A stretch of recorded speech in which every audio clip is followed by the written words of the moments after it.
Teresa, você já parou para pensar que se a gente fosse uma cidade, a gente seria tipo uma cidade da minuta? Tudo aqui é sobre desconstruir e reconstruir conceitos, tipo um ateliê de ideias jurídicas. Fernando, adorei a analogia. E no nosso caso, as políticas públicas de fomento seriam os cafés que nos mantêm funcionando e os prazos que nos fazem inovar na entrega, né?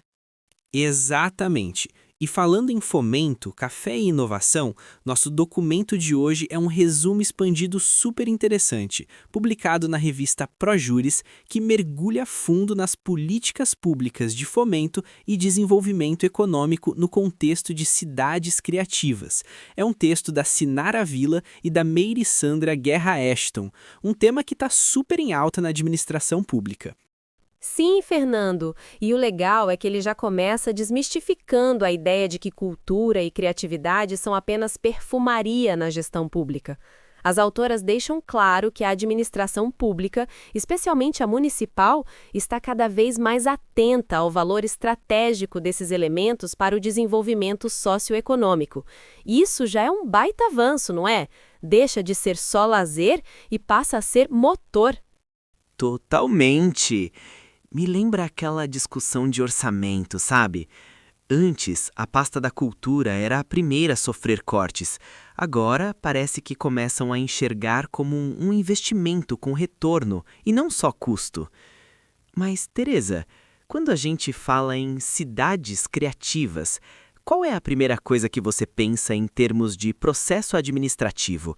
Como o poder público se organiza para fazer isso acontecer?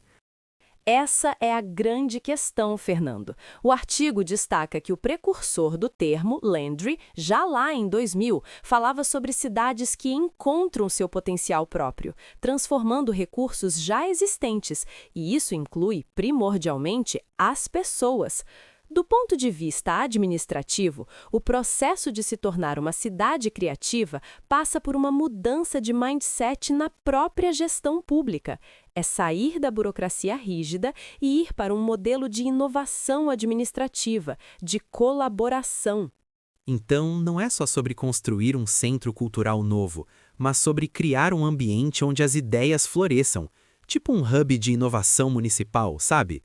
O artigo fala em remodelar a cultura organizacional da administração pública. É um desafio enorme para o gestor público, que muitas vezes está preso a modelos mais tradicionais. Precisamente. E o artigo descreve bem isso ao citar as iniciativas de Porto Alegre, por exemplo. A criação de um comitê interdisciplinar e multissetorial, o apoio ao Polo de Economia Criativa do 4º Distrito. Esses são aspectos processuais na prática.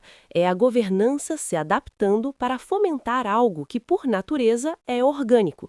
Um comitê multissetorial, para um advogado que lida com a máquina pública, já sinaliza uma quebra de silos, não é? Nossa, com certeza! É a famosa intersetorialidade saindo do papel.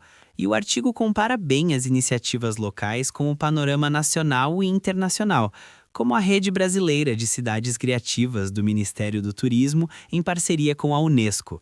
Aliás, essa parceria com a Unesco é crucial. Qual a implicação prática de ter cidades como Belém e Florianópolis reconhecidas na gastronomia ou Salvador e Recife na música? A implicação prática, Fernando, é enorme. Esse reconhecimento da Unesco não é apenas um selo bonitinho. Ele gera visibilidade global, atrai investimentos, fomenta o turismo criativo e, o mais importante, legitima as políticas públicas locais. Para o poder público, é um respaldo internacional que facilita a captação de recursos e a justificação de novas iniciativas. É uma chancela de qualidade para o que o artigo chama de política pública permanente da economia criativa. Entendi. É tipo um selo de conformidade, mas para a criatividade. E o texto ainda reforça que a economia criativa não é só cultura, mas uma potência para gerar emprego, renda e inclusão social. Teresa, o artigo menciona que a criatividade individual é superada pela criatividade articulada em equipe e que a inovação depende de criatividade em equipe. Qual o paralelo disso com o direito? Essa é uma excelente provocação, Fernando.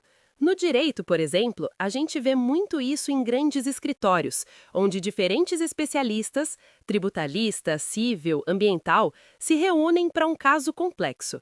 O resultado é muito mais robusto do que o trabalho isolado.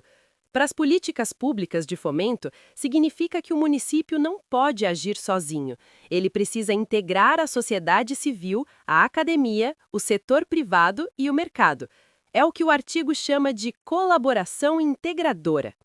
Ah, sim, tipo as incubadoras universitárias e o Sebrae, que são citados como exemplos de atores que podem favorecer projetos coletivos.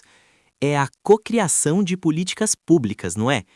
E nesse contexto, Teresa, o artigo fala de oportunidades para avanços na gestão pública, em aspectos globais, como novas abordagens de serviços e inovações administrativas. Parece um convite para o jurista sair da caixa. Com certeza. E o ponto mais controverso, ou digamos o desafio subjacente que eu vejo, Fernando, é justamente essa transição. Embora o artigo seja otimista, a implementação dessas políticas não é trivial.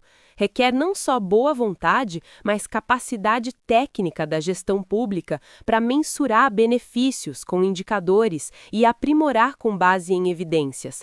É a diferença entre um projeto piloto pontual e uma política pública estruturante. Muitos gestores ainda se veem presos aos processos tradicionais, e o artigo, de certa forma, é um manifesto para que eles se libertem. É quase como se o artigo estivesse dizendo: olha, a ideia é ótima, os benefícios são claros, mas a forma de fazer é que vai determinar o sucesso. E isso exige juristas, administradores e planejadores urbanos que pensem além da norma fria, que consigam enxergar o potencial da cultura e da criatividade como motor econômico e social. Exato. E essa integração de direitos culturais e direitos humanos que o artigo aborda é fundamental para garantir que o desenvolvimento seja sustentável e inclusivo. Não é só criar um centro de design, mas garantir que a comunidade local seja parte ativa e beneficiária desse processo, sem processos de gentrificação, por exemplo. Isso me faz pensar, Teresa, que talvez a criatividade em equipe mais importante seja a de convencer os orçamentistas de que uma escola de samba ou um festival de cinema pode trazer mais retorno a longo prazo que um estacionamento novo.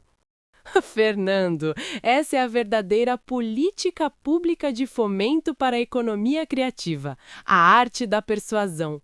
E foi isso por hoje, pessoal, nesse nosso mergulho nas cidades criativas. Que as suas próximas minutas sejam tão inovadoras quanto as políticas públicas que discutimos hoje. Eu concordo plenamente, Teresa. E que o Minuta IA Explica continue a fomentar a criatividade e o conhecimento jurídico de todos vocês. Até a próxima!